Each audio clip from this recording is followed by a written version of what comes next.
Okay, we're all set. The cameras are now turned off. The stream is done. Piers and Matt have scraped off their face paint, and we can stop talking about big vision and get down to brass tack stuff and see some code. So, and before we begin here, I just want to introduce a couple folks that you may have seen on Discord. There's Yulong is sitting right here, who is the muscle behind everything that we're going to be running today. And if you get stuck following along with me in coding today, wave him over and he'll come by and try to get you moving again. And by the way, Piers, can you just check with Adam that the Zoom audio is okay? Yeah.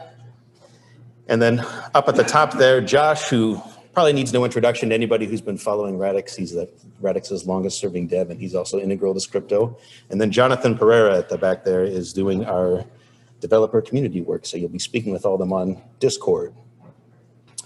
So today we're going to talk about really just what is Scrypto all about. We'll go through some of the basic terms you're going to need to know so that you'll follow along with what we're doing. And then we'll get to some code. We'll talk about our new transaction model, which we think will be another game changer in addition to Scrypto itself. And then we'll talk about how authorization is different under the Scrypto paradigm. And then we'll get into some more detailed coding examples. And then we'll talk about what things are still to come for Alexandria. So core tenets, what were we going for when we decided to build Scrypto in the Radix engine? Number one is that it must be easy. And by that, it's not just that the language needs to have a relatively shallow learning curve, but the most important thing is that once somebody is up on the basics, that if they have an idea for a DeFi product, that they can realize it in code quickly, that it is not a heavy lift to do a financial application. Number two is that it must be safe. And I mean, it's an obvious case that you can never prevent somebody from shooting themselves in the foot entirely by doing something without using their head. But we want it to be easy to reason about. We want to make sure that as you're writing it, you have very predictable system behavior. You understand the consequences of, what this method is going to perform and what it's going to return, and that you're not caught out by unexpected behavior when you actually deploy it to the ledger. Next is that it be reusable. We want to make sure that people are able to build not only completely fully functional distributed applications, but that you can build little pieces. We model it a lot on how Unix tools got built, where you could say, well, I don't know how to make a complete operating system, but I can write grep and I'll have a fast way to search files. And we're going to give you the mechanisms to produce these small useful bits of code that others can then come consume later and include in their apps. And then you've probably seen our bits on, we have a developer royalty system, so you can get paid every time those components are used. And then finally, it must be composable. And the way we're able to get good DeFi practical applications is the ability to join things together at will. And currently on platforms like Ethereum, while that's possible, it's a little bit laborious to do, in that you must deploy a new smart contract if you want to call 3 different smart contracts that haven't been combined before in a particular way. And so I'll talk about in our new transaction model how we remove that barrier so you can compose things on the fly at will. So let's get to the basic terms of this. The one that you've probably heard a lot of is about the blueprint. And this is, you could think of it similarly if you are an object-oriented programmer. So like this is sort of the class file. This is where all your code is defined. This defines the behavior of an instantiated component.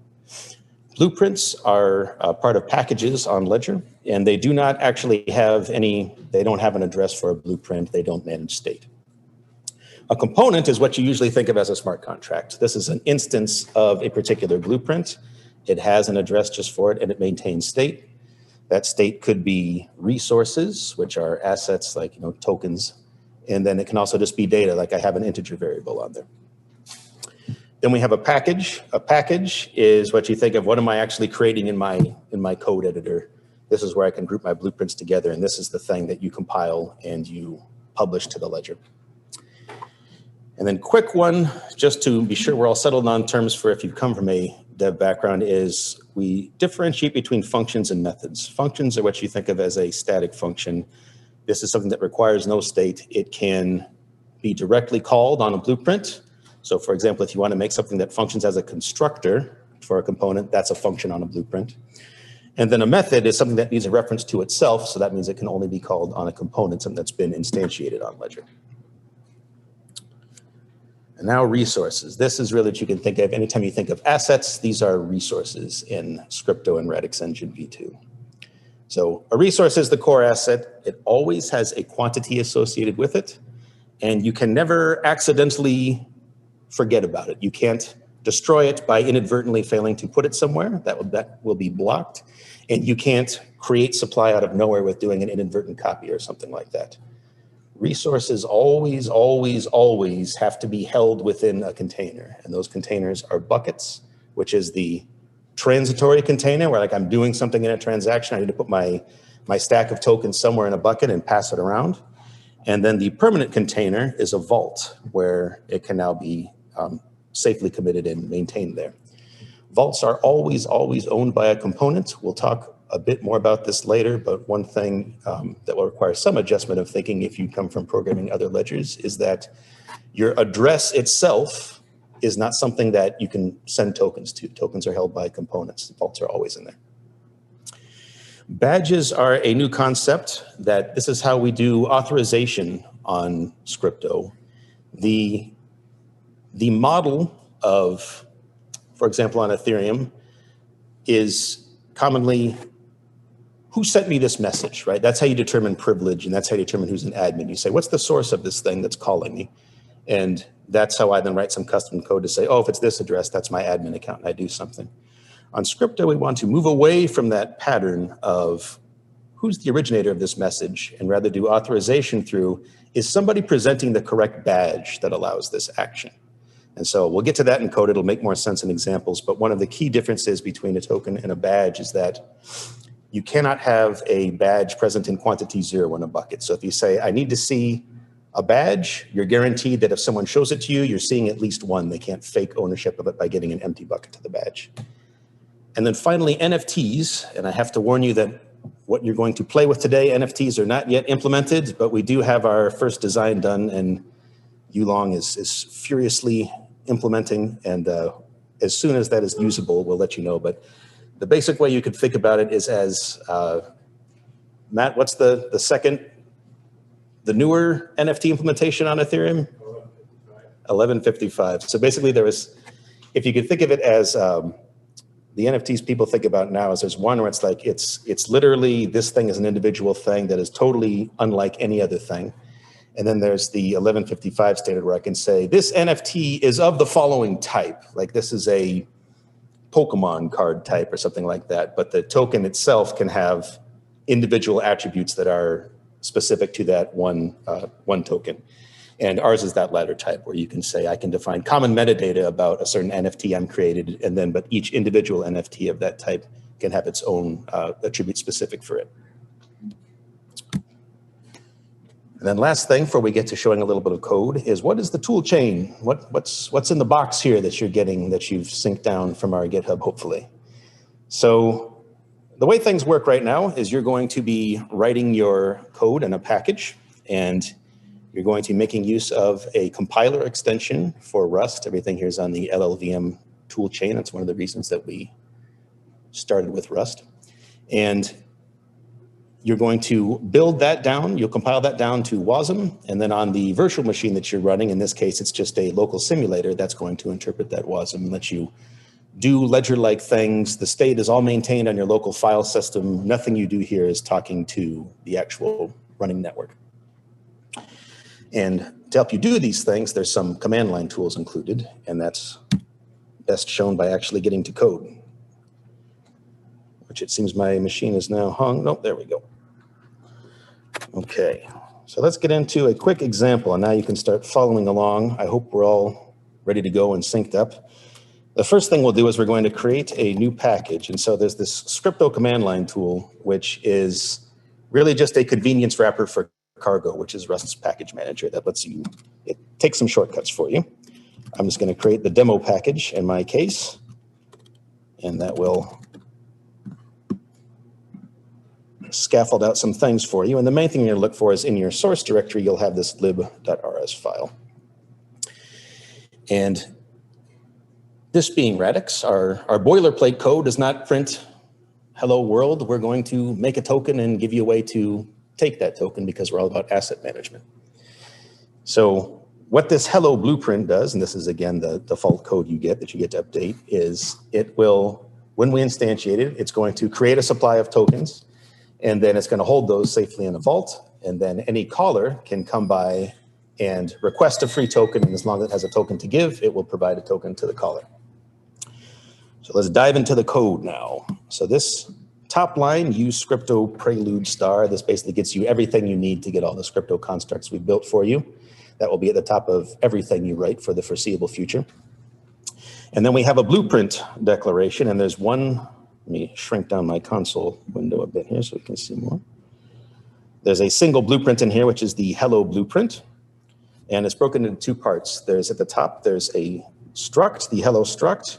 What we're doing here is we're defining what are the things that when I actually instantiate a component from this, what am I going to be managing? What are the resources and what are the data that I'm going to be manipulating with my calls? And so in our case, there's only one thing, which is a vault, which is going to hold this token supply that we're going to create that people can then pull from. And then after your struct declaration, you have the implementation of it.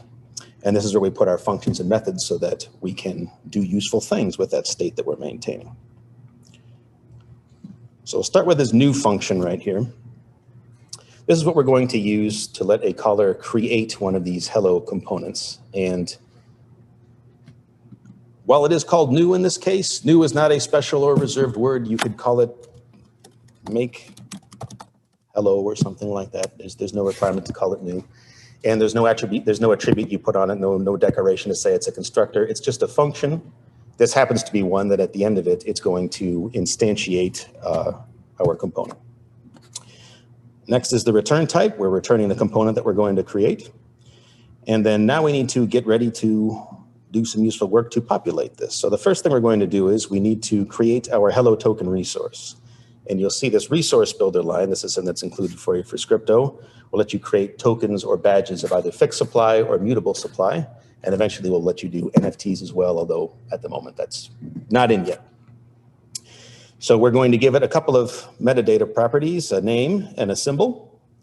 And then this part here is the workhorse. This new token fixed will actually create the supply of 1,000 tokens. And because it's a fixed supply, we're not going to be able to do any minting or burning after this fact. And so we need to return that supply of 1,000 tokens immediately. But as I just covered, those 1,000 tokens have to be held somewhere. We can't just have it sitting there as like a variable that represents 1,000 tokens. They must be held.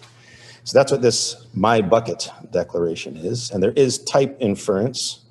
So I could actually delete this force typing of my bucket. And now when this runs, this is going to get 1,000 tokens and it's now held in this bucket. At the conclusion of the transaction, that bucket must have been safely dropped. It must have been poured into a vault, or if it was a burnable token, those contents destroyed, else you're going to get a runtime error. To basically, you can always think of the Radix engine has your back to prevent you from inadvertently leaving some tokens to disappear, because that's prevented by system behavior. So now that we have our bucket of tokens, we're going to create one of these hello structs. This little declaration of self is just a shortcut. I could also have put in hello here just as easily. Basically, we're going to initialize this. And the only thing we have in there is that sample vault. And I'm going to initialize that with my bucket. And the way I do that is I can create a vault using a bucket in my hand. And then once we have that, we can instantiate it. Now, one thing, if you haven't done Rust before, there is part of this is sort of similar to the way functional languages work, in that if I don't explicitly return anything, the last expression, the value of the last expression in the function is assumed to be your return value. So in this case, when we instantiate, we get a component back and we're going to return that. So that'll let us build it, and instantiate it, excuse me. And then we need to have a method to let somebody pull tokens out from there. And now the first thing you'll see on this free token is that we require a reference to self. This is now a method. This means this can only be called on an instantiated component. And you'll note this little mute word before, which all the Rust developers are smiling at in the audience, which is, it means it's mutable. And that in this case, because when I call this function, I'm going to be changing my internal state. I'm going to be taking things out of my vault and giving it away. My reference to myself must be mutable. And so this is, in the case that we wanted to say, just return the amount of our supply. If I had something like this, where I'm just going to return a value, I wouldn't need that little mute decorator on the front. So I could just do self dot sample amount. And this would be another method which does require a reference to self, but because I'm not manipulating my internal state, it doesn't have to be mutable. But back to free token, we're going to print a quick log message saying, here's my current balance before I take any action. And then we're going to take one from our sample vault. And that's it. That's all you have to do in order to create something that creates a token supply and then at will distributes one back. So what's going to happen here is this take one is going to create a bucket, put our one token in the bucket, and then return it. We are not concerning ourselves with what our caller does with that. We aren't asking for their address, their account address to deposit it to, because we don't know what we're being called for, like how we're going to be composed. So all we do is we return a bucket, and that bucket contains one hello token. So now to build and publish this, and I make sure I don't forget to save, there's another command line tool, RESIM, Radix Engine Sim. This is what you will be using many, many thousands of times per hour if you take to development. And I will doubtless at some point in this type REV2, which was our working name for this, and I've typed it so many times that my fingers betray me.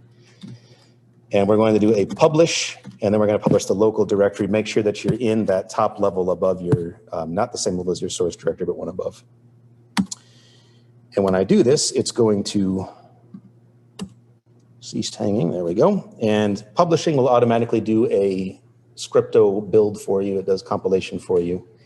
And then it will deploy it to your file system ledger. And this will complete momentarily. And then we'll be able to, at this point, what's going on is we are compiling down to WASM, and then we are placing that package with the blueprint on it on our local ledger state. So now I'm going to skip past some of these things in the instructions. We'll come back to them later. The important part is we have this new entity with this package. In Alexandria, you can expect, especially at the beginning, things are going to be a little, you're getting the raw stuff. This is bare metal kind of primitive UX where we're going to have to do a little bit of work to track things like what these addresses are. So I'm actually going to export this as a variable because right now the RESIM does nothing to track this for you. Obviously, this will be a nice to have down the line, but at the moment you have to keep track of these addresses yourself as you're doing things. And then one more thing I'm going to need. I am going to need to have an account component created in order to start having a place where I can take actions from. So RESIM new-account will make a new account for you. And again, I'm going to skip past some of the nitty-gritty of what's going on and go right down to the output, which is you get a public key, which I will export, and we get an account address, which I will also export. Okay. At this point, now that we have a package on the ledger, we have an account, we can use another tool called show on RESIM, which lets you basically interrogate your local simulator for what's on there. So if I look at my account, you'll see that I have some information which has a bunch of addresses that will be meaningless as you get started. But the important part here is these resources. Whenever you create a new account, we assume you're going to want to do something with it. So as a convenience, we just create a supply of XRD for you. Everybody gets 1 million XRD on new account creation. That's the default token. And actually to save that as well, that resource definition for XRD, again, XRD in Scrypto and REV2, it's just a token like any other in that it has all the same behaviors as any token you create with the resource builder. So I need to save that address. And now let's call our, actually I need to instantiate our component. So let's do that. So there are two RESIM functions you're going to call a lot. Number one is call function. And by the way, everything on the simulator has this -- help after everything, both at the top level and at the lower levels. So we can see that. So call function, again, this is only for things directly on blueprints that don't require instantiation. I can do resim call function. I have my package address that I deployed earlier. I need my blueprint name, which is hello. And then I need the actual name of the function I want to call, which we called make hello. And there are no arguments. And when I do this, some things are going to happen on my behalf, which I'll get into when we do a little more talking. And then I have two new entities that were created. So one is the resource definition for my hello token. And the second part is the actual hello that we created. And if I look at those things, if I look at hello token, for example, I'll see that I have a supply of 1,000. It has this name and symbol. And if I look at my hello component I just created, I can see that it was instantiated from the following package with the following name. And this particular instance has 1,000 hello token. Just a quick point on this, there are no namespace collisions. Like namespacing is a problem we're thinking about a lot, but something to be solved down the line. And so I could invoke this as many times as I want, and I would get a bunch of different hello components with a bunch of different hello tokens that are all completely discrete and individual. So now let's call this thing. And now instead of using call function, I need to use call method, because we're now talking to uninstantiated thing. I need to pass it my component address, which I've saved in the hello variable. And I need to pass it, what did we call this? Free token, the method name. And although this does have this parameter for your reference to self, this is implied. You don't have to supply it. I can just have no arguments on this. So when I call free token, I will get my little info message that I instructed it to print out saying I had 1,000 at the start and it's about to give away a token. And if I look at my component, I'll see that it now has 999, whereas before it had 1,000. And if I look at my account, I will see now that I have, in addition to my million XRD, I have one hello token. And if I call this several times, you'll be able to see that the counter is going down accordingly. We've now called it, what is that, 6 times. And so I should now, if I look at my account, I have 6 of them. And if I look at my component, I am down 6 from the start. So that's the quick orientation example of smallest amount of useful Scrypto code to do anything. We're going to jump back into slides for another minute, and then we'll do more interesting examples.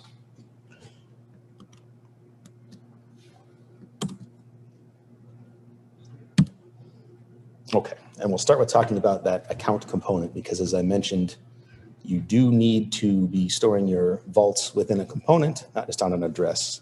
And because there is going to be everyone, well, probably everyone that uses the ledger is going to need to, will have a desire to actually hold tokens at some point. And so Radix will provide account blueprints. At the moment, there's one that ships with it. There may be multiple flavors of it, but you can think of it as every account blueprint will have a shared set of traits. You can count on there being withdraw, deposit, or the like, and that the Babylon wallet will have a deep understanding of this and ability to do interesting things like multi-sig and account recovery and all that sort of thing. Important to point out that the account components, the blueprints that are released by the Radix Foundation, that's by no means limiting you. If you choose to use a custom account component that you created yourself, as long as you adhere to the commonly defined traits, that's completely an available option to you. It's just so important that, of course, we're going to give the core functionality at release. And one of the most important things about, one of the main reasons we went this way was also, we want to get away from the notion that this private key is everything. The private key is your complete lifeline. If you lose it, everything is gone. If it's stolen, it's, everything can be taken away. This is one of the key barriers to, I can't tell my non-technical friend, hey, get into crypto. By the way, generate this thing, etch it onto 8 steel plates, get 3 different safe deposit boxes. And by the way, when you want to change it, go back into the bank and do all those things again. So of course, we are We will allow you to if you want to have your account controlled by, hey, I know how to do this stuff. I'm a crypto pro. My private key is the God key and that's it. And I don't want any backup. That's your call. The account component will support that. But we are going to have the natural flow. If you can think of sort of the setup of the Babylon wallet to encourage you to have, you can think of it as multi-sig inherent and basically different controls on this key can do all these things. This one that's only present on my phone can only access this other account. Basically, we'll guide people through the process. And the idea being that while it is important to keep secret information, we want to make it so that your Radix holdings are always durable, that you always have, there are many pieces of secret information scattered among many places, and that as long as you can assemble some majority of that based on the rules you defined, that you are not suddenly unable to access your funds forevermore. Next, the transaction model. And this is something that in one of Matt's articles he's discussed recently. He put 4 articles out on Scrypto, which I highly suggest you read if you haven't. It's all great content. But the important thing we can think of here is that if we look at how transactions work right now in Olympia, you're basically going right down to the UTXO level. You're saying, bring down this substate, bring up this other one. And so when you're signing, basically, this is the exact pattern of things I want to have happen. This, of course, leads to trouble if you have something like we saw in Cardano, where you have a bunch of people competing to use the same resource, and they say, hey, spin down exactly this UTXO, I'm going to spend this and bring another one up. If 10 people submit that in quick succession, only one can win, because after that, that first UTXO, that will be spent, and now the next person's transaction just fails. So the transaction model for REV2 is at a higher level. You're basically working from high-level intents, and you can see in this example, what you're doing is you are not writing exactly in this language, but something not far from it, basically saying, Alice here would be a account component that's owned by Alice, saying, hey, withdraw 100 of token A, and you can manage, you have this collection of buckets of resources that you're pulling out of things and putting in. So this would go into your floating collection. Then you say, all right, take that 100 token A and call Radiswap, and I want to pass this bucket as a parameter. And again, we're not passing just a variable that we say, oh, that means 100 and check me later. You are literally transferring ownership of that 100 tokens in that bucket to Radiswap. It's now going to do something with it. And then we expect the output of this to be some number of token B. And then we can take that some number of token B and we can say, I want to deposit that back to Alice's account, but we could do something else with it here at this point if we wanted to call some other component in between. All this can be done on the fly, that I could use Radiswap, and then I could take that and put it directly into a lending thing or something like that.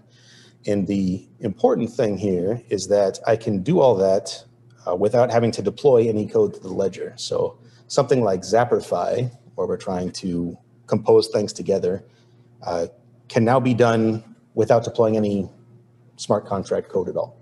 We're completely at the point if I can on the fly just present to the user a user interface that brings together whatever we need. And the other thing that we get from this is we can actually make assertions about the things that happen on these returns that come back. So if anyone's used Uniswap, you'll note that they had the option for say, hey, I want to, I'm trading USDC for EXRD, and you can set a guardrail on that. You can set, well, if I don't get at least 50 back on this, then abort the whole transaction.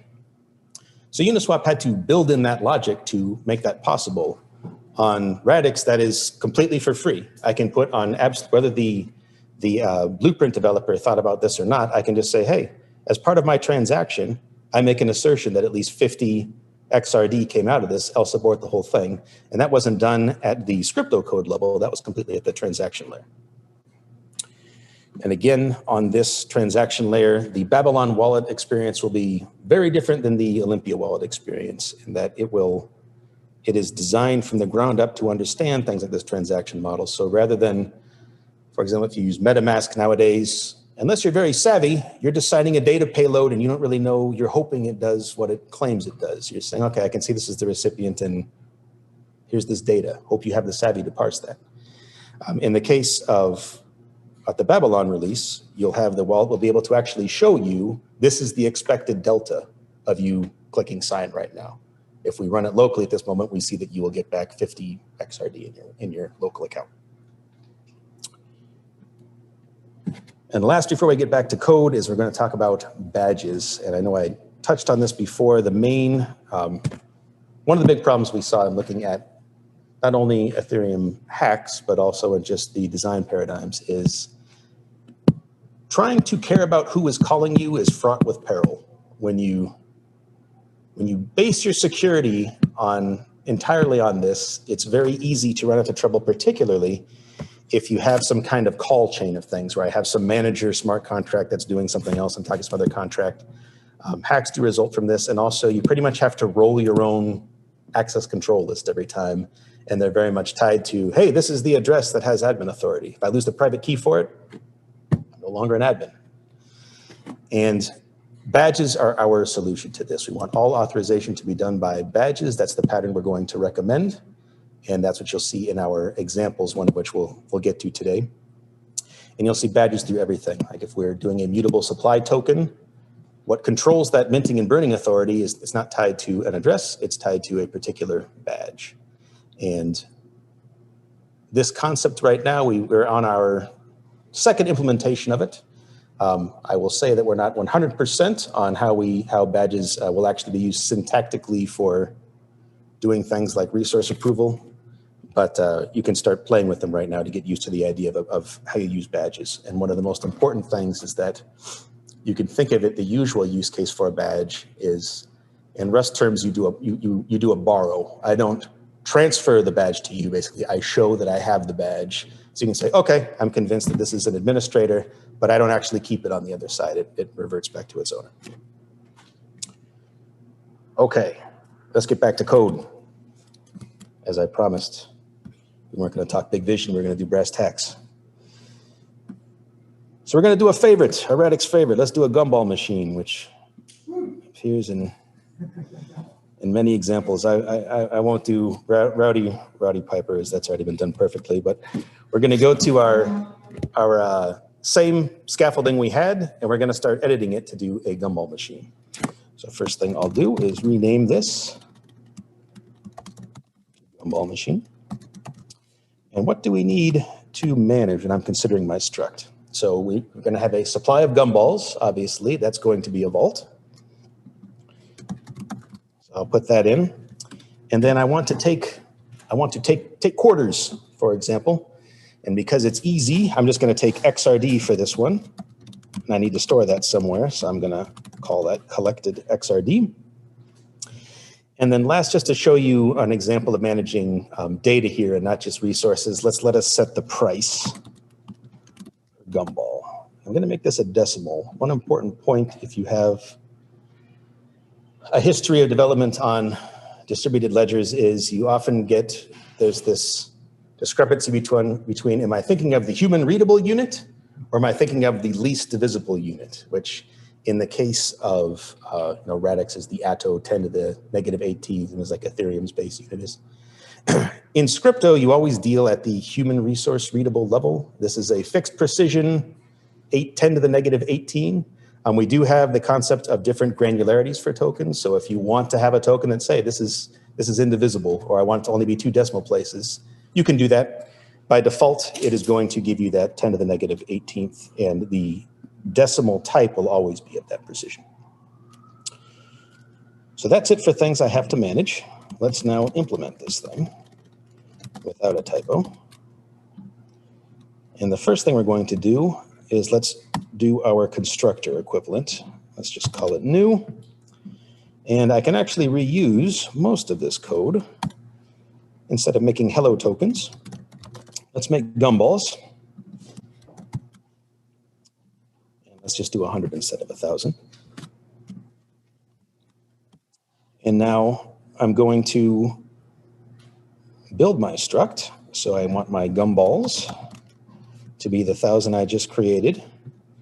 And then collected XRD. We don't have any XRD to put in there, but when we create the vault, when we instantiate it, we want to tell it, what resource definition do you expect to hold? So we're going to make a new vault, and there is a shortcut. This is a system-defined constant for Radix token.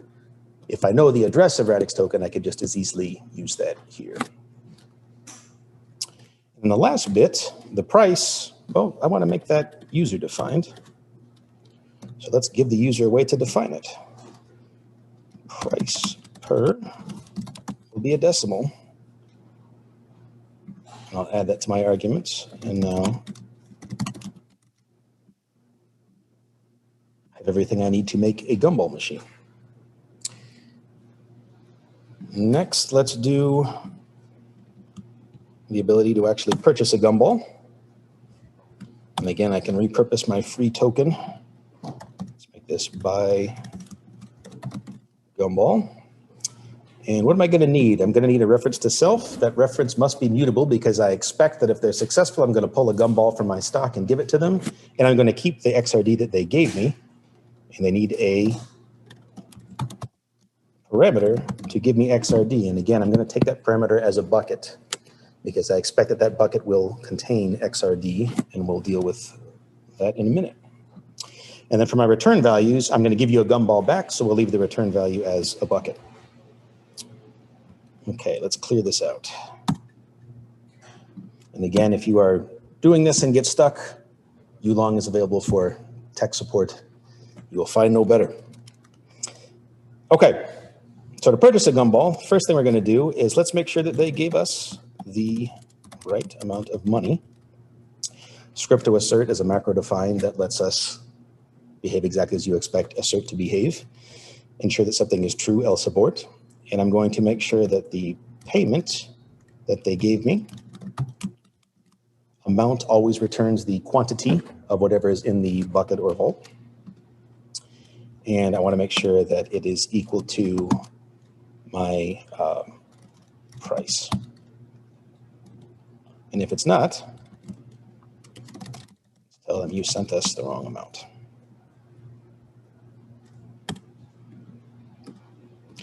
Okay, and then once that's out of the way, let's now deposit their payment. So I will do collected XRD, and all I have to do, whoops, I need my reference to self there. And I need to put the payment inside of it. Now, when I do this, this payment bucket will be entirely consumed by placing its complete contents into this collected XRD vault. And you'll notice that I didn't actually check that they gave me XRD. I could do that. I could do an assertion if I wanted to give a specific user message for why it's not working. But at the moment you attempt this put into the collected XRD vault, if it's a different resource definition than XRD, you're going to get a runtime error that says, hey, we got a mismatch. You're trying to put something that's not XRD into an XRD vault. So that will put that away. And then I'm going to take a gumball from my gumball vault, take one out, and I will return it.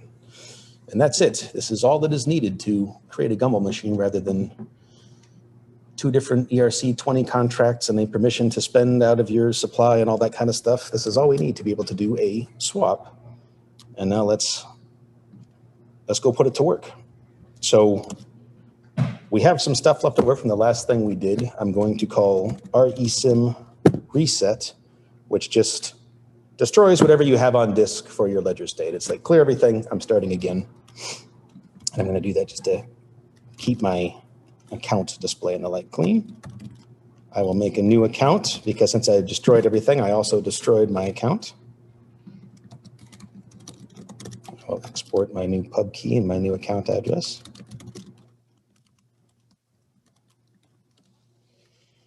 And then now let's publish our new gumball machine.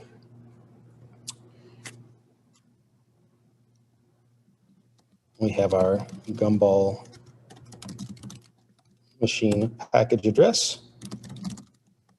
I'm going to call on the package. It's the gumball machine blueprint, and I'm going to call new. And I need to provide the price per, which is we just add them onto the end. Let's make it 5 XRD per gumball. And then when I run that, I'm going to get my new gumball resource. I'm going to get my component that I instantiated. So at this point, I can take a look at my component. And I can see a couple of things here. One, I have 100 gumballs in there. And I have a vault which is intended to contain XRD. We can see that it has a resource definition associated with it, but there's nothing in it. And then if I, at this point, actually call the thing, so we'll do call method on our gumball component, and we'll do buy gumball. And that requires a payment to be a bucket. And this is now we're getting to the magic of RESIM and where it helps and where it has a ways to go. I need to define what I'm going to pay with. And the syntax for that is I put the amount, followed by a comma, followed by what I'm paying with. You may recall I stored my XRD resource address in a variable earlier. So when I do this, I'm now going to call the gumball machine, and now we will descend into what is all this other stuff that's been appearing on the top every time Russ types something in. So the transaction model that I showed on that slide is an early form of that is implemented, but the ability to actually write at that layer is confined only to unit tests at this time. And so what RESIM is doing when you do call method is it's basically working a little bit of magic for you to try to build a transaction for you. And the way it works is that when we do that RESIM create account, or new account rather, we can have multiple accounts and we can say there's a, I think it's called set default account. Yeah, set default account. And basically this here lets you pick which account you're acting as. And what that will do is whenever you get a call method, the RESIM command line tool says, well, I assume any arguments you have here are something you want to withdraw from your account if it's a resource. And so it basically does that step for you. You see that there's this call method is calling withdraw, and this is my account component. It's withdrawing 5, that's the XRD resource. And then it's doing call method on our buy gumball with it, giving it that bucket. And then whenever buckets come back, it's assuming we want to deposit all those buckets in our same account. The other thing it's doing on our behalf is it's adding we are a valid signer, our public key is seen as having successfully signed this. So if I wanted to do something like buy a gumball and then send it to Bob's account and not the one I called with, at the moment you have to write a little method to do that. That on-the-fly composition is not possible at the current state of Alexandria. We're in the preview release. We'll get there. We know this is a high priority to be able to build transactions for real.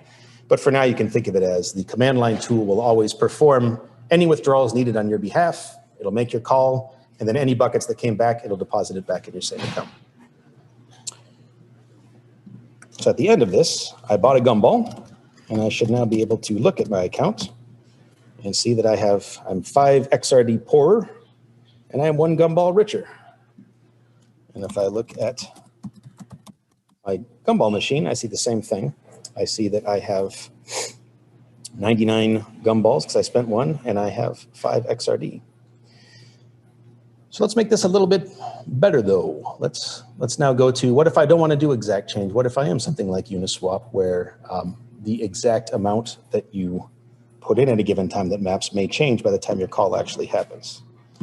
So what we're going to do is we're going to add the ability to, if you pay us more than our price, we'll take what we need, and then we'll return to you whatever we did not. So first what we're going to do for that is we're going to, instead of returning to you just the gumball, we're going to return to you a tuple, which is going to be 2 buckets. The first one is going to be the gumball that we're giving you, and the second one is going to be whatever changes from your input bucket that you gave us. And I can actually get rid of this assertion because we're going to specify exactly how much to take. So the first thing we're going to do when you give us the payment is, instead of just putting your entire payment bucket in there, I'll just take what we need. So I can do take and self.price.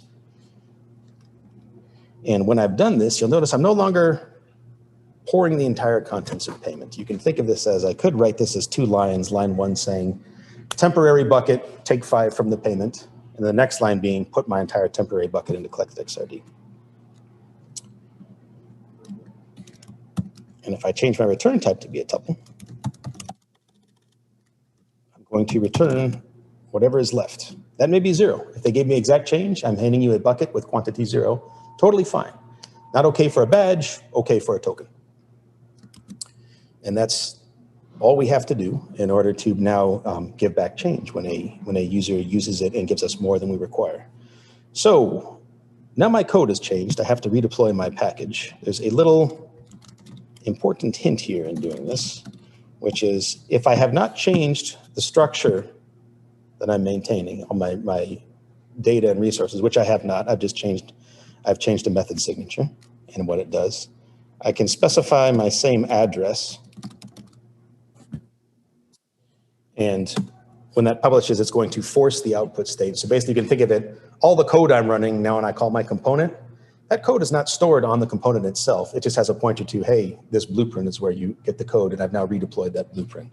So I don't have to redeploy my component or anything. And if I look at my component, you'll see it's still there, but now the behavior has changed because I've redeployed the blueprint that it's based on. So now when I call this, I'm going to give it too much money. Let's give it 20 XRD. And you'll see that I still don't get any complaints. You'll see that I gave 20 instead of 5. But if I look at the component, you'll see that we only kept 5, as we expect. So a common thing that you're going to do as your, oh, and actually let's show one more thing. What happens if I don't pass XRD? Let's buy some more gumballs so I have at least 5 of them. Okay, I got 7 gumballs. Let's call our method. And instead of passing it XRD, let's pass it gum.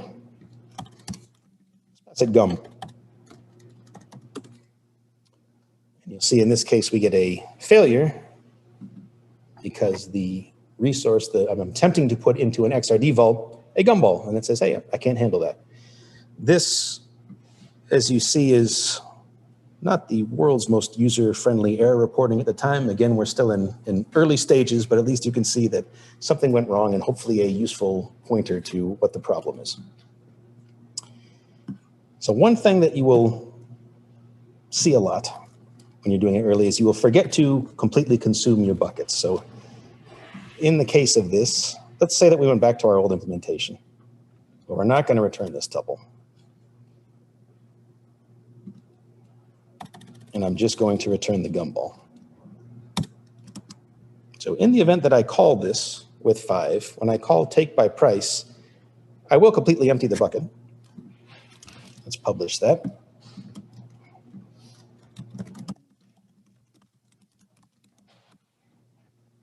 Now let's call it again with 5 XRD exactly.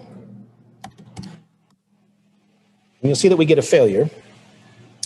And we actually have to understand what's going on. I have to run this in, just -- trace you long, am I? Yeah, all right. It's been a bit. What's happened is we have a dangling bucket. This is a no-no. You cannot, even if your bucket is empty at runtime, the fact that you did not handle it, you did not account for it to be fully destroyed in all cases, fully consumed, destroyed, or passed away, that we're going to get a runtime error saying this is not permitted by the system.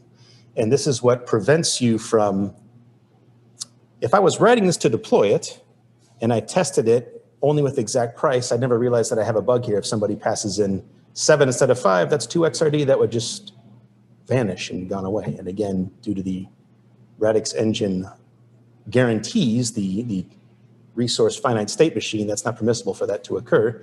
And so we get a runtime error saying that basically you have not accounted for all possible cases because you haven't safely disposed of this bucket.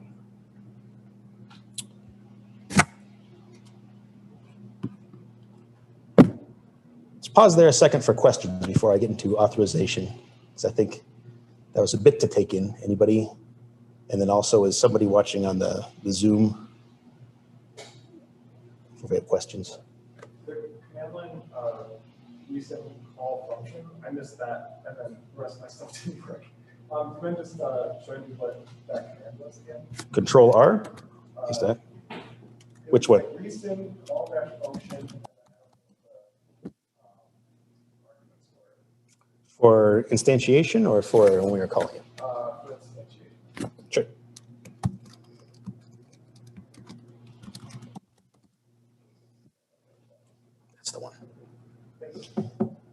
For all these, always dash dash help is your friend to tell you how to use all the commands. Everything in our eSIM has a dash dash help at every level.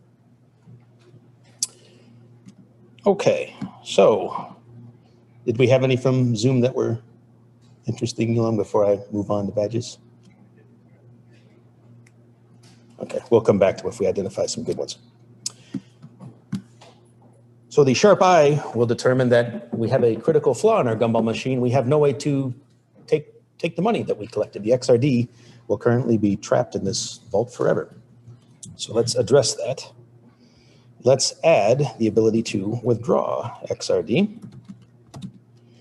And we're going to need a mutable reference to self. And we don't need anything else. We're just going to give you back all of the XRD that we've created. And there's a take all, which does exactly that. So great, now we can withdraw our XRD.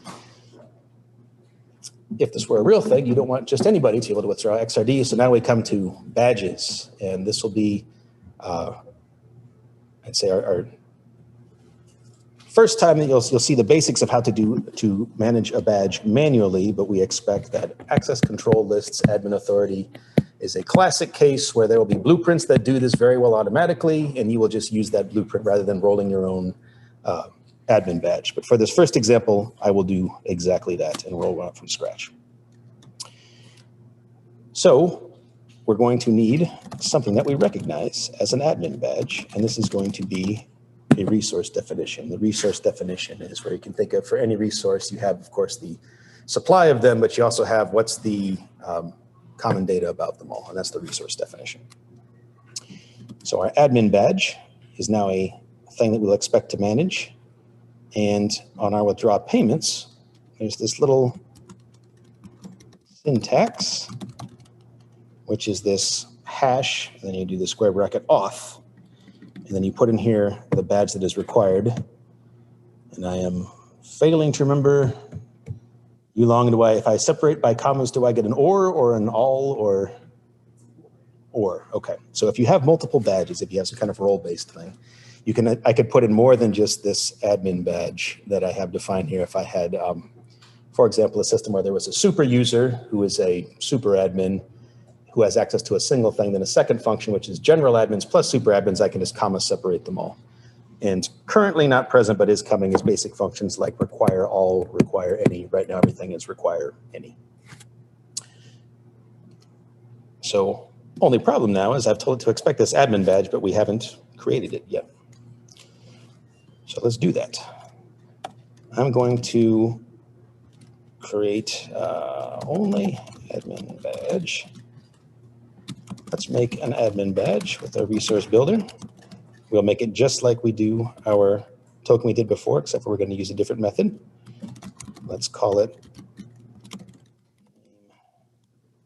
admin badge. I'm not going to bother giving it a symbol. And there's a new badge fixed. And there's just going to be one of them. There'll be only a single admin for this.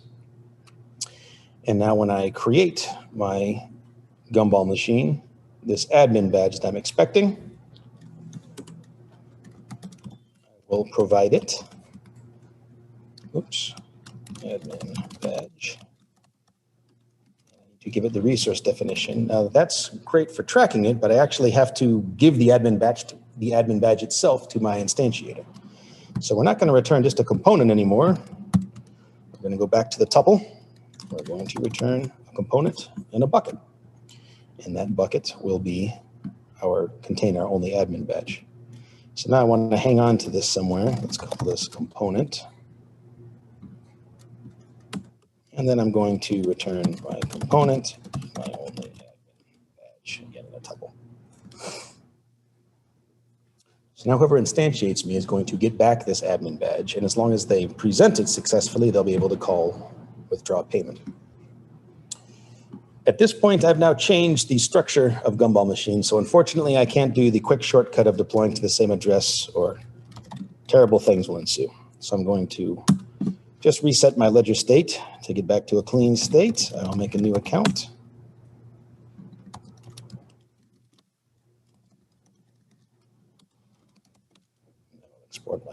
key. I haven't actually needed to use public key on any of the examples so far, but when you're switching between accounts, you need the public key to do the switch. And if you ever wish to manually provide signers, you need to specify what public key is supposedly signing the thing.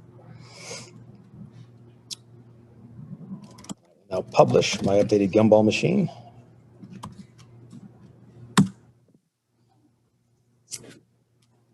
Gets me my package. And then I will instantiate it. Package. And new, let's change the price to be 10 this time. You'll see that we created 2 resource definitions instead of 1 because one of those was the admin badge we created. At the moment, we give you no help as to which is which. You have to remember the order you did it in. I can interrogate things if I wanted to. Like I can just look at this and say, well, okay, I did the gumball first, so I know that's it. But if I wasn't sure, I can just do a show on each one and then make sure that I have the right one. So let's do export admin.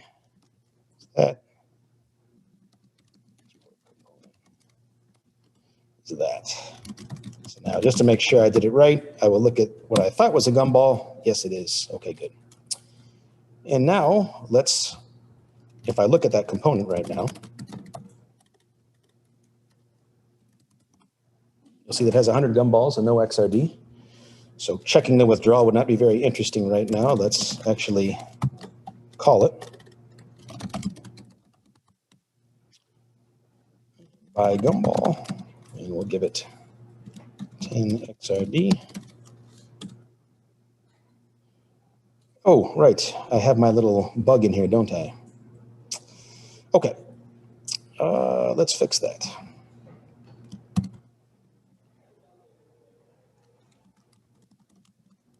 Go back to returning the tuple.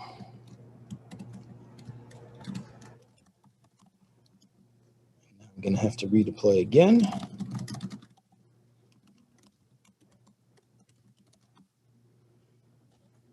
And now I can buy gumballs. Let's buy a few. And if I look at my account, I'll see that I'm down some money. But I have 5 gumballs that I bought, and I have my 1 admin badge. So now if I go back and call that withdraw payments method, I'm cheating because I ran this in a dry run before. Let's type it out. Withdraw payments. Oops, forgot my component address. Call withdraw. And when I try to call this, my account is in possession of that badge that I need. But I'm getting an error because I didn't present a badge. In the case of presenting badges, the command line tool forces you to explicitly state that you are choosing to present that badge.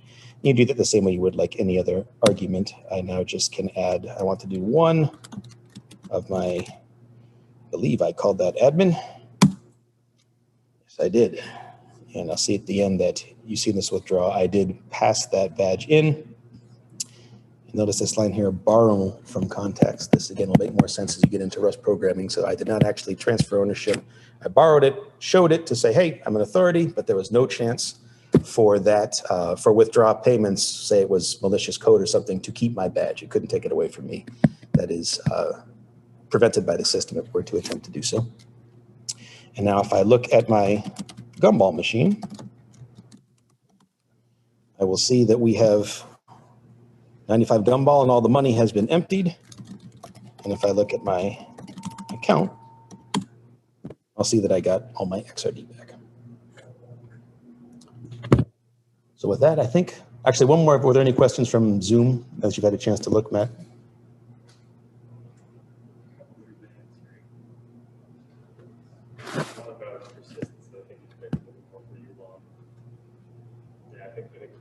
Okay. We'll come back to persistence at the end then. We promise not to forget your question. And since if you've read our articles, we talk over and over again, Uniswap is one of our favorite examples. Let's look at Uniswap. And if you pull down the repo, you can look, if you leave the core directory and go into the DeFi directory of examples, you'll see that Radiswap is defined. And while we won't go through all the details here today, you will be able to see a completely functioning version of a Uniswap equivalent. And while there are a couple of caveats in that we don't have safety for somebody, for example, withdrawing the last LP token and freezing the pool for forever, everything functions, those kind of things would be relatively easy to add in. So let's dive into it. Anybody, just show of hands here so I can orient on who's used Uniswap or an equivalent or know how it works. Okay, most folks here. So one of the things that has become extraordinarily common in decentralized finance applications is this concept of a pool that represents, its tokens represent a percentage of ownership. You can think of it that way. And this allows for a lot of useful and novel ways to let you say, you own a certain quantity of this shared pool, but I can give you something that represents that. I don't have to keep it on internal books as long as I know the complete quantity. And then that thing itself now has value that you could go trade that on to somebody else. And it doesn't matter that my code never interacted with the new owner. Their ownership is determined by the fact that they hold this pool token. So this in the case of Uniswap, the LP token, the liquidity provider token, represents, and I should back up a bit to say, Uniswap lets you swap one asset for another, A to B or B to A. And this was all done by the simplest form is just the constant product of those two assets is always maintained. So if I take A times B, the supply that's in my pool, that if somebody is buying A, they're going to, giving me A and I'm giving them B, those quantities are made so that the product of those two always comes out to the same thing. And if you add liquidity to the pool, so if I want to add more A and B, it always has to be done in the correct proportion so that that product is not violated. I won't get into the details all the way of how Uniswap works, but you can just think of it if you're not familiar as, I have a couple of actors. There's somebody who wants to say, I have token A and I want token B, or vice versa. That's a swap action. And you also have somebody who says, hey, I want to make some money off this because I can provide liquidity. I have some A and B, and I'm going to give it to you in exchange for a share of the pool. And every time somebody does a trade, the pool keeps a little bit. And so I'm able to, when I cash in my liquidity, I hope that I've made more, I'm able to withdraw more A and B than I put in overall. We won't talk about impermanent loss and other scary things here. So for the way this is implemented in Ethereum, for example, in smart contracts is, it may be surprising to learn that when you talk to Uniswap, you're talking to the ERC20 contract for Uniswap. That's what you're doing. The LP token is what you're talking to. And the way everything works is that you have A and B are separate, like the A token, the B token are separate ERC20 contracts. The Uniswap pool you're talking to is a contract for that LP token. In order to do anything, you have to grant Uniswap permission to spend on your behalf. This is, of course, terrifying and hard to reason about and makes people very, very scared to do this thing they should rightly be afraid of, which is, I hope your code's good. You can spend out of my complete token balance. Not just those that I've allocated to Uniswap, but just if I have token A anywhere that's in that same ERC20 contract, it can spend on your behalf. So in the Radix implementation, those pools, we don't care what the two resources are. We're going to just have a vault containing one of each kind in our local state. We're going to have this part here, this LP minter. This is basically, because our LP token, the supply is mutable, it's going to change as people burn them, and if they provide more liquidity, we'll need to mint more. We have a mutable LP token, and this minter you see, we maintain because the authority to mint and burn is held by a badge. That badge will be permanently kept in whatever this Radiswap pool that we instantiate. And then the last bit, I won't talk about in detail, but suffice to say, for the algorithm to work, I need to know some kind of what the fee I'm going to take is, and that's done in a scale basically between 0 and 1 for how much fee I can take for things. To create a new Radiswap, you can think of this as Uniswap already today has a factory contract that makes you create pools. in Scrypto and on as this would work on Ledger, that blueprint functions as the factory from which you can create new pools. You could push that down to a running component level. For example, if you wanted to have the case of, I maintain a series of pools, and if somebody requests a thing containing SERB and gum, and SERB and gum doesn't exist, go instantiate for them, create that for them, and have them put something into it. That can be done. On this example, the blueprint itself is the factory. So when we do our initialization, we're going to return back this new RadixSwap component, and we're going to return a bucket containing the initial supply of LP tokens. And we're going to require that you seed the pool with A and B when we create it. So not getting too heavily into the details, we assert that basically you've given us A and B, that neither one is quantity zero because that doesn't make sense. We're asserting that you've set a fee which makes sense to the system. And then we're going to create our, in this case, it's going to be a token that has the minting authority. And we intend to keep that forever within our vault. And then we're going to make our mutable supply of LP tokens themselves. Now, when we do new token mutable here, we don't actually create any tokens at this time. We've just created the resource definition saying that this is the mutable supply token, and here is the authority that has the power to mint and burn. And the first thing we do is we actually create that initial supply of LP tokens that we call mint on the resource definition. And then we say how many we want to mint, and that quantity is what's supplied by the user.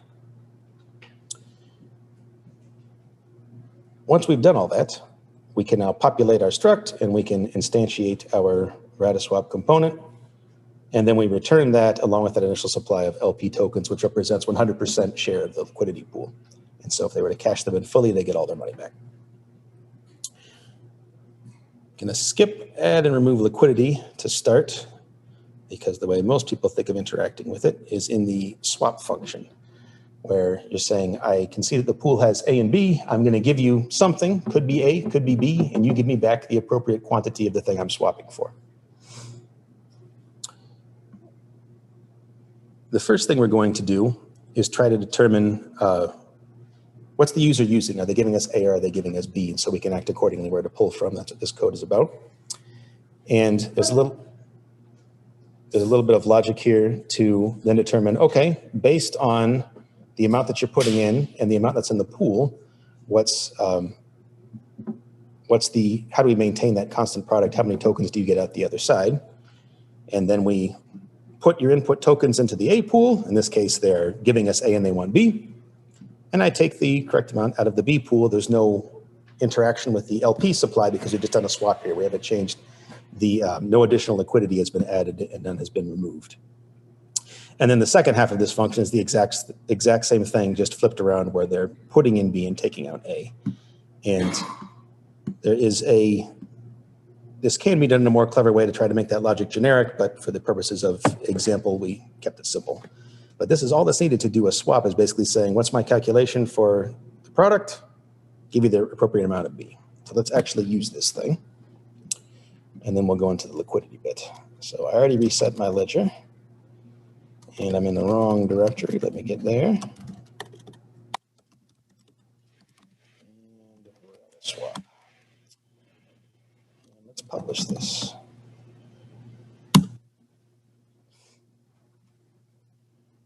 Export. Swap package. I need a new account. I cleared my ledger.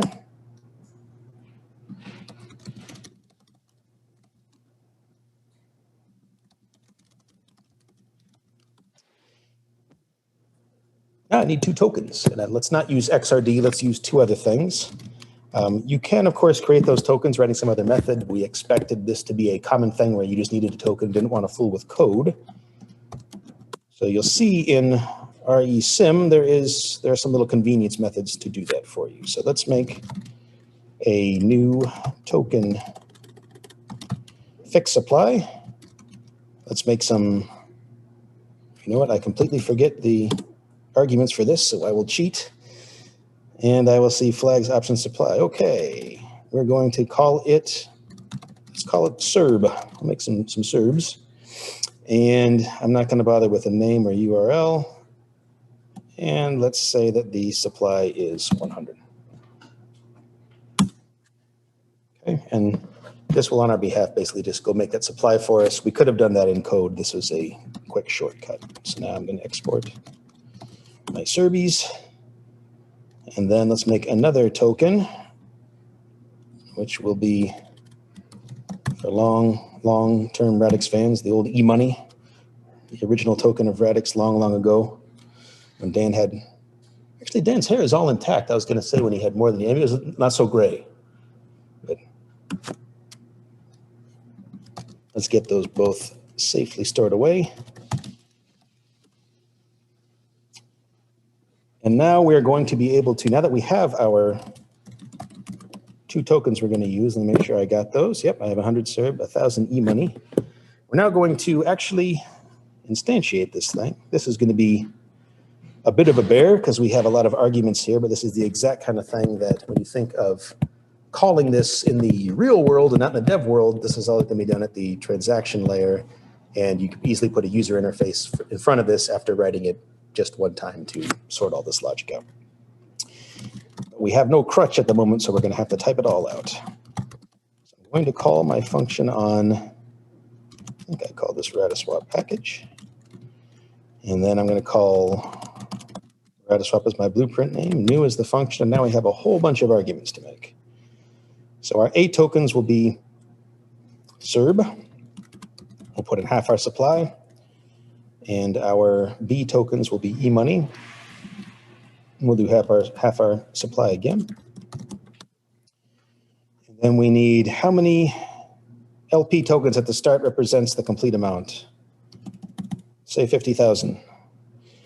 And our LP symbol, let's call it LP SERB e-money. And one thing you're going to see from this, which is an advantage over how things work on, for example, on Ethereum, is because this LP token, I can define all these normal, this metadata about it. Even if I know nothing about someone's instantiated pool, I could go look at the token and go, oh, it says it's an LP SERB e-money and it was instantiated by the following blueprint on the following package address. And I could go do a bit of sleuthing to try to figure out what that thing is that's in their account, rather than just saying, I don't know, it's a contract address, go read the code. And I need a name. Actually, I won't bother with the name. I won't bother with the URL. And our fee, let's just do 0.5. I'm thinking I got that argument list correct, and I did. Okay. So now we have 2 new resource definitions, one of which is going to be our minting authority token, and one is going to be our LP. And then we have the component itself. So export to, let's just call it Radiswap, that component. And then I believe it was the second one, was our LP. Make sure that's right. Yes, it was. And the authority token I don't care about, so I'm not going to bother saving that. So now I can actually call this thing. Let's send it some SERBs and see how much e-money we get.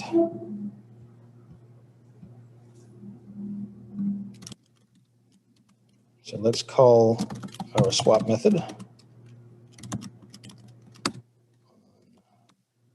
That, and what we will give is, oops, I already gave 50. Let's do 25 SERBs. It's going to run successfully. Nothing was created again because we didn't do anything to alter supply. And now if I look at my pool, we started with 50 and 500. We're now at 75 and 400 because we've done a swap. And if I look at my account, I was able to get, I'm down 25 and I got 100 SERBs for that. Now, if I call it again with 25 more, last time I got 100. Now the price has moved, and so I only got 57 this time, basically in emptying the thing out.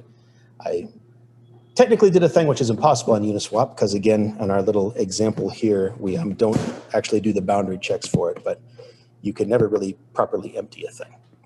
But in this case, just for the sake of showing that things work, we should now be completely empty on our account of SERB, and we have only e-money remaining in our LP. So now let's look at how we can remove liquidity, and we'll do that next.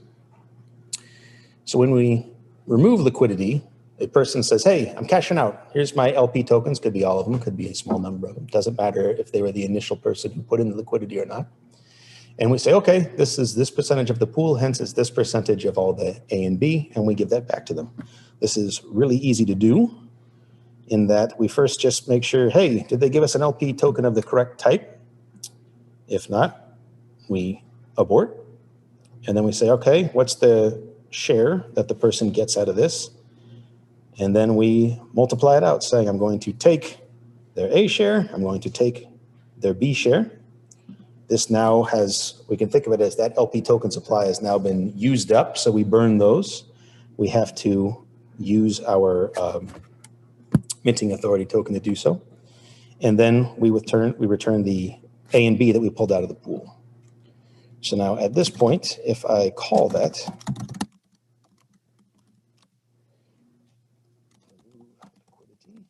and I give it 25,000 of my LP, see if I look at my account again, that I've now gotten half the contents back for the SERB that I put in, and then half the remaining e-money. So I'll stop the Uniswap example there. This is a good one to play with to understand how things work. Question? Yeah, so from what I understand, each blueprint is kind of like a DApp, and I think based off of Matt's article, you can have multiple blueprints to be packaged and published. I'm guessing that's how you compose dApps. I was wondering, like, say if the Gumball machine has accumulated a sizable amount of XRD in their vault, how would you kind of compose that with the Uniswap DApp and use that as a part of liquidity? Sure. So I'll talk to all those individually. So the blueprint itself is really, you can just think of it's the definition of behavior. You're saying if any blueprint that I wind up instantiating to a component, when I actually call the component on Ledger, that's the running application, you can think of it as, or at least a piece of an application. And as soon as it makes the call, where's that code defined and where's the bytecode that it runs? That's in the blueprint itself. And then all the state that is unique to that individual instance is on the component. So a distributed application, in the case of like our Radiswap here, that could be completely defined within one blueprint. That's an entire application that does useful things.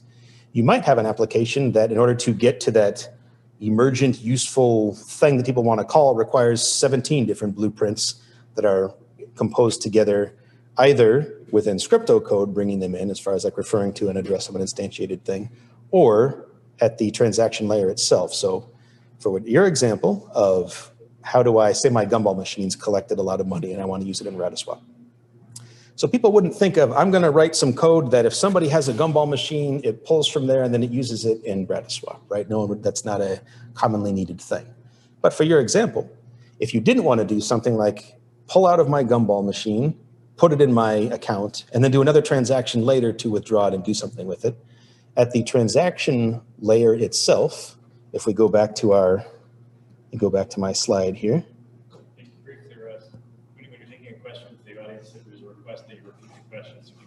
Oh, yes. Okay. We've now passed that point, but I will, for the next one, I will certainly repeat it. Yeah, I forgot we're just using the laptop right here.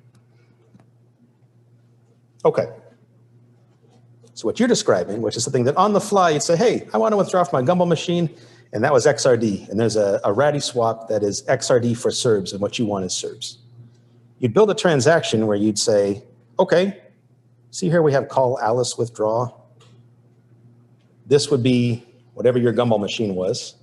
You would include here the badge to do that collection that we added. This is not shown in this. And you'd say withdraw. We don't put in a quantity because on our definition, we said, give me them all. That was the only thing we defined.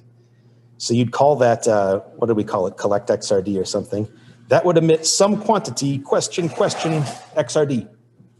And now on your next line, you'd say, call Radiswap, This would be the swap function, and you'd say, give it all the XRD you got from the last thing, and whatever it returns, put in my account here, the Alice account. So you do that at the transaction layer. If this was the kind of thing that you expected other Scrypto components to do often, you might actually write up a purpose-built method that, for example, if you have an application that every user call winds up composing things from different places, you could just write that all directly into the Scrypto code because you're going to use it over and over and over again. But you can do it at either layer. So did that, okay, cover everything? Okay.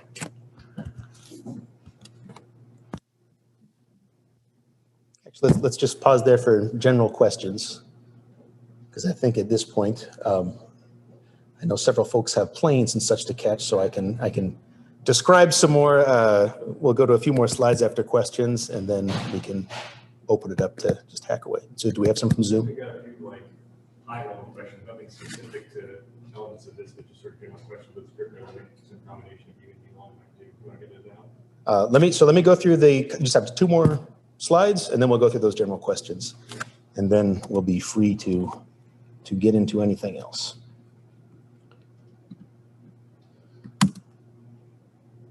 Let's talk about the bad news. What can't we do in Alexandria? Well, many things. We're at the preview stage, and it's important to know that even when Alexandria releases, don't think of Scrypto as done or as feature complete. As Matt was mentioning, our whole goal here is to, like, as soon as we have useful stuff, get it in front of you. That's what today is about. Everybody go start building. Tell us what's good. Tell us some things we know are quite primitive, like this thing where you're manually having to track every address on the simulator. Yeah, it's raw. We know we'll work on that. But we're even more interested in feedback on things like how the badge model works, and if things feel, especially if you come from a Solidity background, then you're saying, how can I achieve what I want to do in a asset-oriented way, rather than just doing internal bookkeeping of like, yeah, I've got a hash map that just maps an address to something and that's their value. Like, how can I achieve this with resources? There's a lot of thinking to be done of how to, it is always possible to use, of course, internal bookkeeping like the way ERC20 works right now, where I'm just manipulating data. But when you do so, you are abandoning the protections that the Radix engine gives you on resources. So as much as possible, you want to stay in the resource space to have those protections. So back to the gaps. There are no fees on this local simulator. There is no payment for any transaction you do. It doesn't take XRD out of the account you spend from. There's the royalty system. Well, we have done a great deal of design on it, and we will be sharing those things in the months to come. There's no implementation of that here. NFTs, of course, every single person who messages us says, hey, I want to do an NFT that does this. When can I do that? There are 2 things that I'd say are highest priority for us to get in as soon as possible. In not guaranteed order of delivery. Number 1 is NFTs, and number 2 is the ability to actually code to that, to code to the transaction layer so that you can compose things on the fly. We know those 2 things are desperately needed, and we're hard at work on them. But for the moment, you could fake an NFT right now, but I recommend if you have an NFT idea to just wait till we have the implementation. I imagine we'll be able to give that to you pretty soon. If you are a Rust developer, you know about traits. You can think of this from almost everybody else's. It's kind of like an interface. It's not exactly, but like those things I described about how an account could be anything that conforms to a set of traits. That support is not properly in, nor do we have good examples of it. That's to be determined. And I already covered the limitation of the command line tool, which is that you can't compose things. You can only invoke one function or method at a time. And if you want to build some kind of complex composition, you're going to have to write a method that does so for you. And no fun, we know, but we'll address that with the transaction layer. Other bit is that you saw whenever I changed my struct, I had to publish it again to a new address, and that's kind of laborious. That's a usability thing that we will attend to. And I didn't show you an example here today, but after we close things out, I can, is if you wish to, for example, you had a package that, the gumball machine, and if I wanted to, one of our examples is an admin managing blueprint. If you wanted to use that blueprint, the ability to import that so that your gumball package understands it is kind of laborious right now, and that's something that we're working on, but it all works. It just, you're going to look at it and go, is this really how it works? And I'm afraid the answer is yes, that's really how it works at the moment. This is part of the early primitive stuff.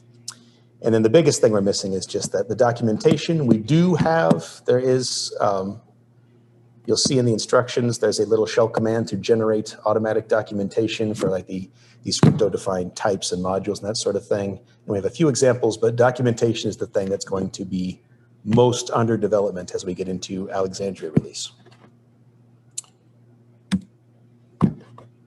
So after today, what would we like from you? Number one is please go sign up at that sign up sheet. If you do and you associate a GitHub account and a Radix address, we'll send you $25 worth of XRD. In Radix Discord, there is a Scrypto channel with many people who have been hungry for Scrypto information, which hopefully they now have and they can now start building on. That is where the team of Yulong, Josh, Jonathan, Matt, and I will be following for Scrypto discussion. I expect we'll be quite active in there. And then we have a new repo created, which is the community Scrypto repo under Radix DLT. Please upload your examples there. Fork it, do something, make a PR.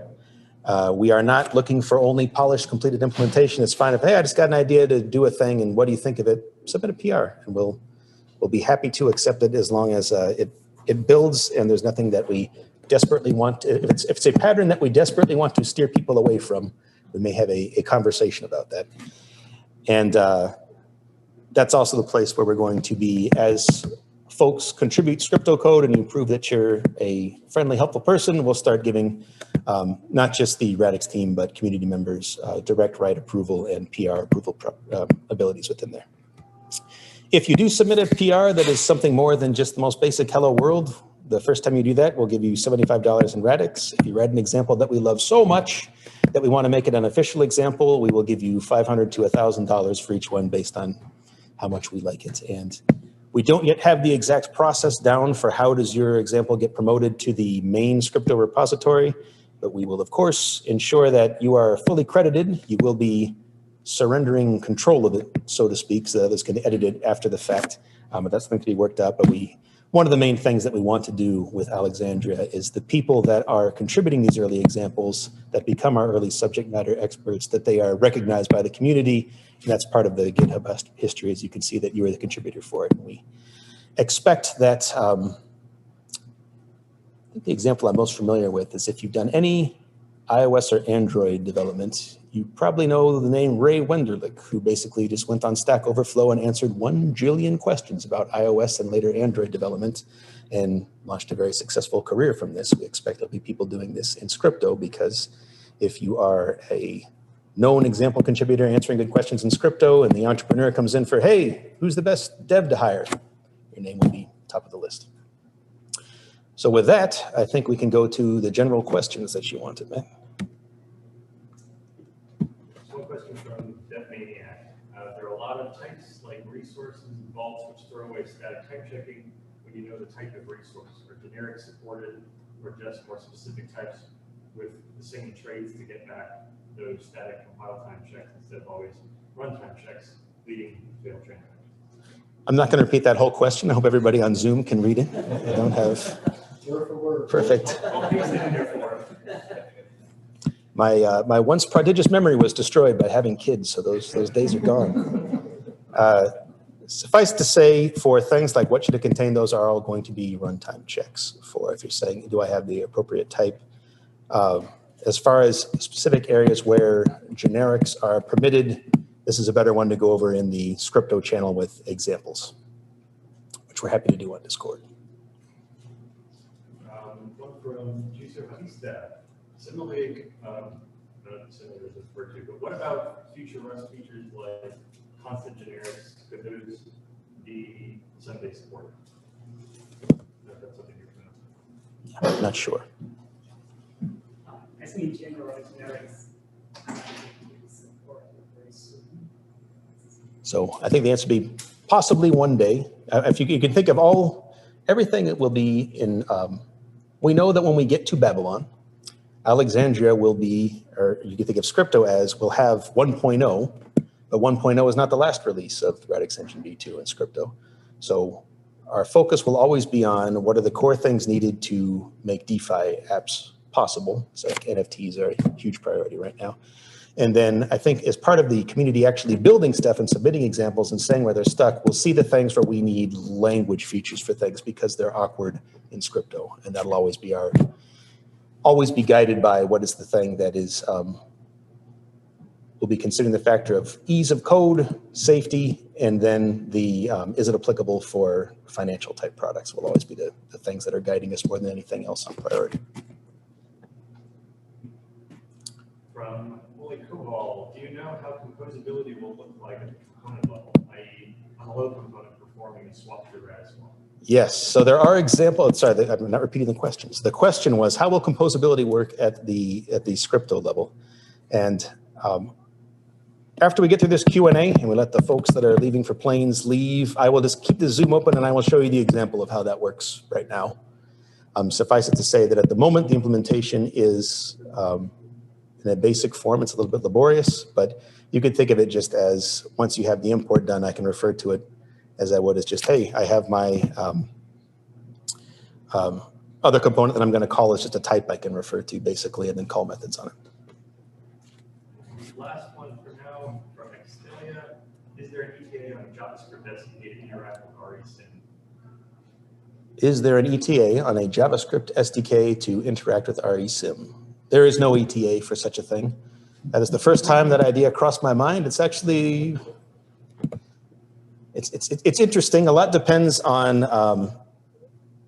to explain my thinking, when we get the new transaction model the way we want it to be, what is that first form of it? And it may be that an early form of it is to use something like JavaScript to produce the output we want. But we will, yeah, we'll see how it goes on. We have basically how it behaves works the way we want. It's how does the user write at that layer that we're still working on. That's it? Okay. Any other questions here? Right. Please. Robert Format, and I would like to ask you, like, what was the basic idea of using Rust-based environment instead of using JavaScript? Sure. Or kind of Solidity-ish Sure. environment for that? And there's several factors. Oh, sorry. The question. I'm now remembering my instructions. What was the thinking behind why we went with Rust and why not something else? So a lot went into that. Number one is that we love the ownership model of Rust. It maps very well to this concept if we're saying I have like a bucket of resources and I'm transferring it away. And if I didn't show an example here, but if I were to try to refer to that again in code, I would see that I can no longer access it. We love the LLVM tool chain. It gets us a lot of shortcuts on not having to write from scratch all the things that we want to do, that we can go with the Rust compiler and just have extensions, and we get a WASM interpreter and the like that we like. And one of the biggest parts is that Rust is consistently, year after year, the language which receives the most loved votes, and yet there's not that many jobs in Rust. And everybody who touches Rust winds up going, this is really cool. I wish I could get paid to write Rust. And now we're hoping you can get paid to write Rust, just doing it in Scrypto. There's a few other smaller things about it, but really just as we were going through an exercise of, we just invented a syntax from whole cloth to say, how would we do Uniswap? And what we wound up writing as we were doing a few internal iterations of this is we said, this is actually extraordinarily similar to how Rust works. And so then we changed our syntax to be Rust-like. We said, yeah, this all still seems fine. And then we did an implementation in Rust, and our syntax, that was our, from the top of our head syntax, was able to be ported over almost completely line for line. So it's been a really good fit, and so far we're extraordinarily happy with it. Anything else? I think if not, let's do I know folks are leaving. I will mute this and we can take a break, and then someone check me what's 15 minutes time. For anybody still on the Zoom, I'll come back and I'll show you how you can refer to one blueprint from within another in code. If you're not a dev, that part will be extraordinarily boring.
Okay, for everybody on Zoom, we're gonna be getting back into it in a minute. We're just getting everybody sitting down, and then we'll go into our example on how to consume one blueprint from another.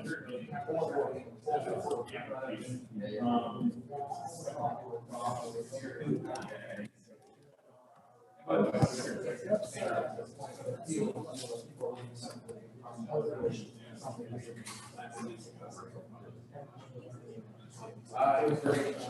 Getting here was crazy with weather, but Okay. We have an example of this.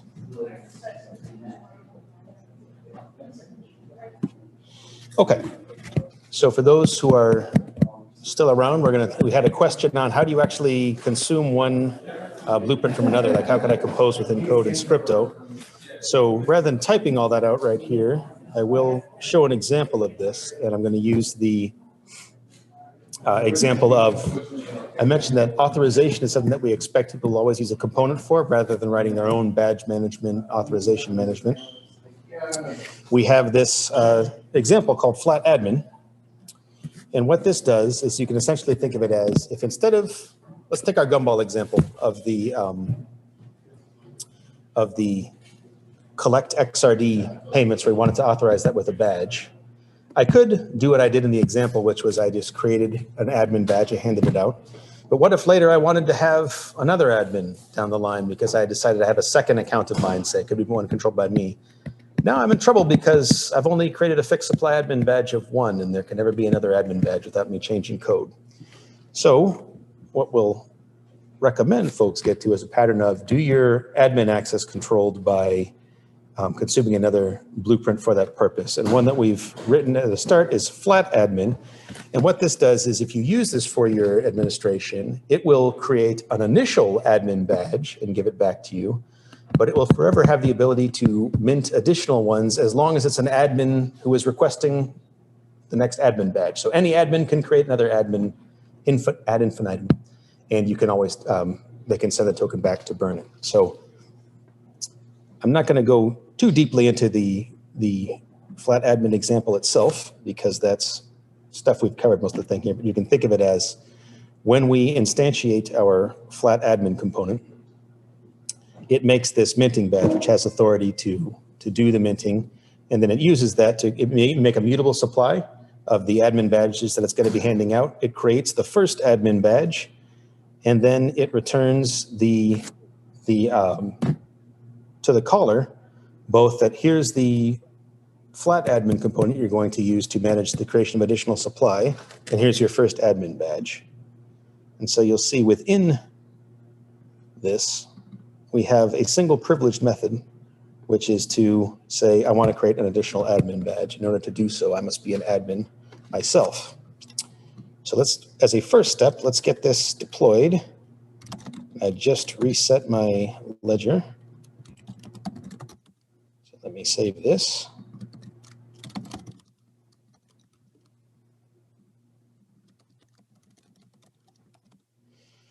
And now let's publish this.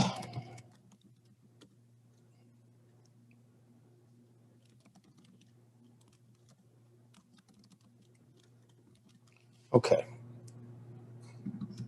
Now I'd actually like to use this admin package somewhere else because I want to call flat admin. Now in the glorious future, when this actually went to the ledger, you'll just have an address on there and you can say, hey, this address is of type flat admin and use it directly. Right now, we need to do a little bit of work to enable that. So there is an resim function called export ABI, which will tell us what is the structure of this thing. And long this does need the blueprint name, right? It's per blueprint, yeah.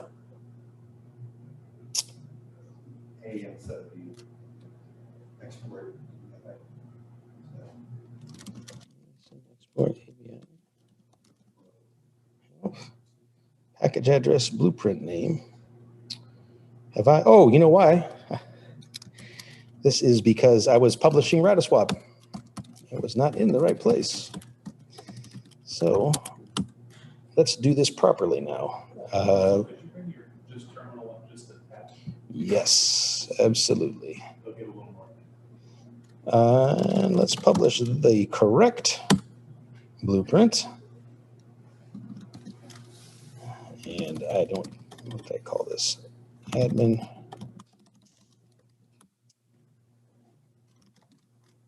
Export ABI. And flat add. Okay. When we do this, we're going to get everything that is needed to know what are its functions, methods, and thus we can now import this somewhere else. And this is the part that is requires a lot of elbow grease and manual effort at present.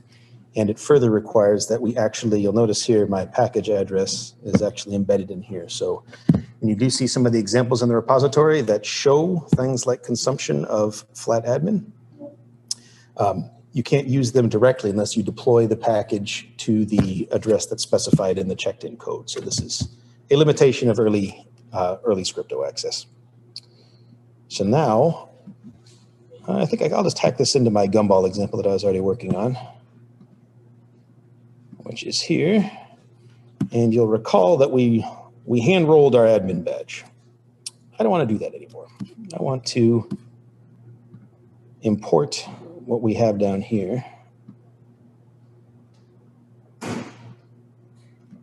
And I will call flat admin from there. So this is import R quote, R hash. I'm looking at you long for those who can't see my face. Actually, I can cheat on this. Where's our managed access? It shows this. The syntax takes a little bit of, yeah, all right, R hash quote, there we go. I was close. And then I'll put everything I imported there. And I am probably forgetting hash quote. Let me check over here.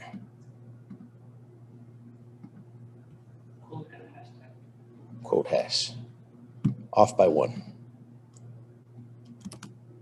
Okay, so this is a little macro that'll basically bring this in for us. So now we can recognize that there is this thing called flat admin, and we can call things on it. So in the case of our gumball machine, I could design it so that the admin component is pre-written before you create the gumball machine and you pass it in. But for this example, since we want to show actually calling the thing from here, I will instantiate a flat admin component from within our new function here. So rather than making my admin badge myself, I'm going to call flat admin new, which in VS Code, I don't get my nice code completion for parameter support right now. And let me find out what parameters I need. I think it's just a name for the badge. Yes. And I will get back the component itself and the bucket containing my first admin badge. So let's call it a gumball admin. And this is going to give me back a tuple containing a component and badge. So I can say let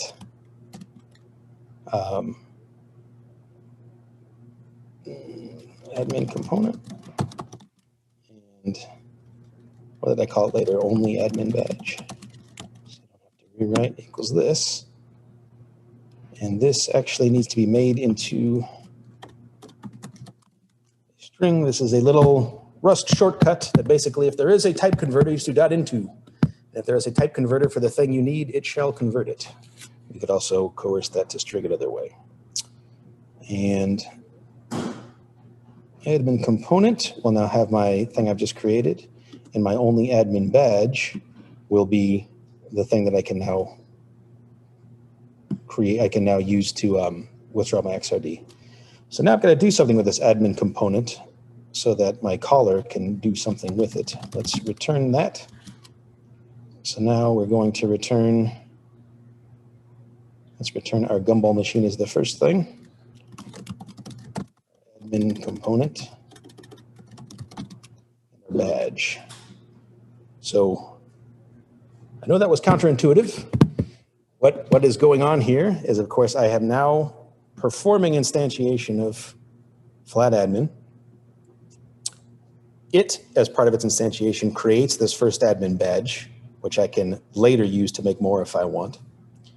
And now when I create my gumball machine component, this admin badge is the one that I got back from the creation of the flat admin component.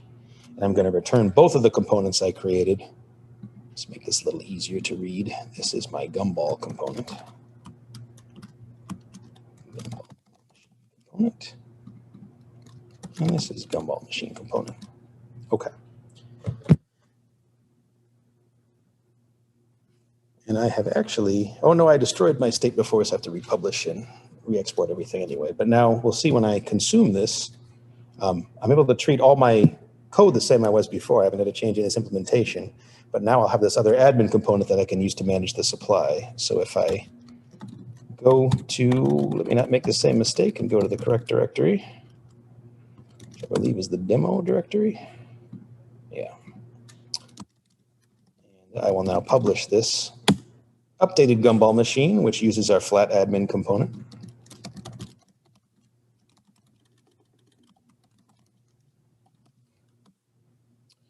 And I will call it.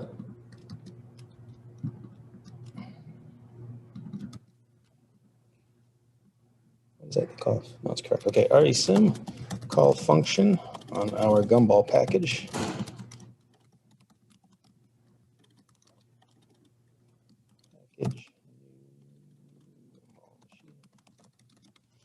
And the price will be 10.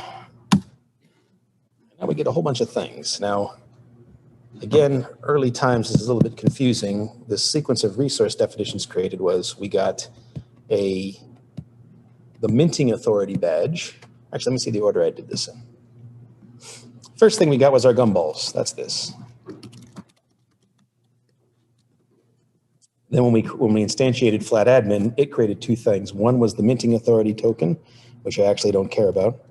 And one was the actual admin badge.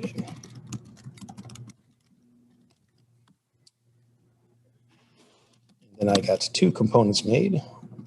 One is admin component. And I got my gumball machine component. Now I can do a little bit of interrogation to make sure I didn't mess up that order.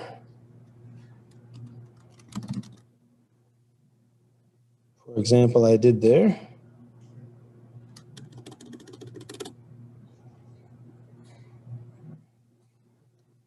I didn't copy that correctly. There we go. Then if I look at my admin badge,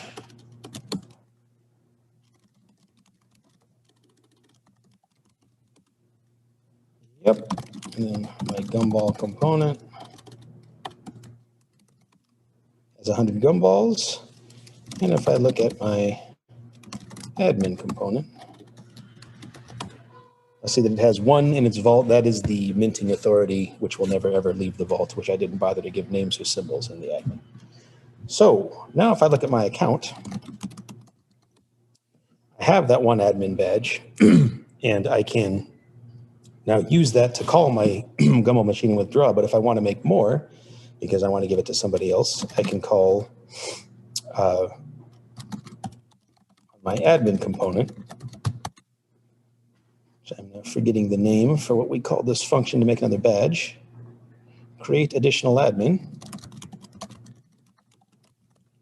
And when I call this, it's going to fail because I'm not going to give it the admin badge. But if I did provide that, which is in my possession, it's now going to make another admin badge and give it back to me.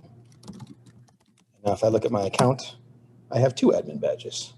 So if I wanted to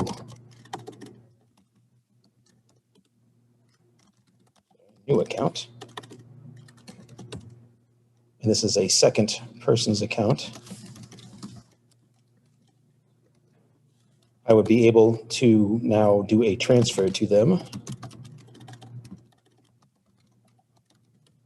which is amount resource def represent. Okay, I'm going to transfer one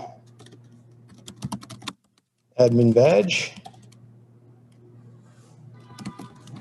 to my second account.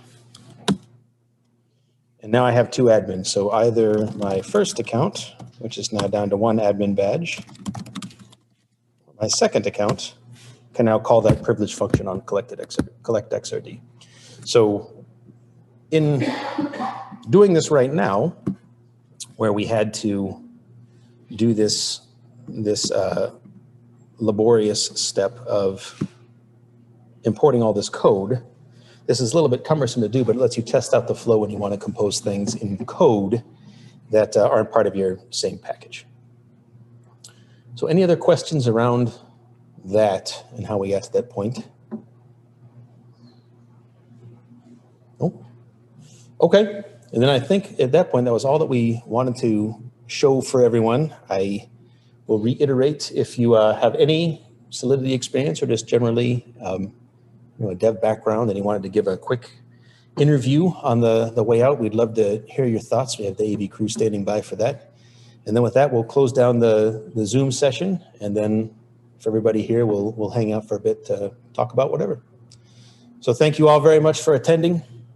Appreciate it. And thanks to you all on Zoom.